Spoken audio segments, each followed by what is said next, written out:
సురేష్ వేముల గారు. Happy birthday to you.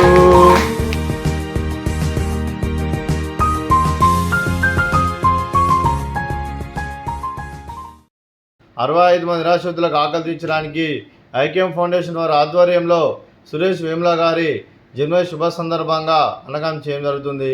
అలాగే సురేష్ వేముల గారికి జన్మదిన శుభాకాంక్షలు తెలుపుతూ మీరు ఇలాంటి పుట్టినరోజు వేడుకలు మనోజపకాలు కోరుకుంటూ కోటి కాంతుల చిరునవ్వుతో భగవంతుడు మీకు నిండు నూరేళ్ళు ఇవ్వాలని మనసారా కోరుకుంటూ అలాగే చక్కని అందవిజితం గడపాలని కోరుకుంటూ wish many more happy returns of the day Suresh Vemula గారు. అలాగే మీ కుటుంబ సభ్యుల తరఫున మీకు జన్మదిన శుభాకాంక్షలు తెలుపుతూ అలాగే ఆ ముక్కోటి దేవతల ఆశీస్సులు, ఆ పరమశివుని ఆశీస్సులు, అలాగే ఇక్కడున్న 65 మంది ఆశీస్సులు మీకు ఎల్లప్పుడు ఉండాలని కోరుకుంటూ నా దాత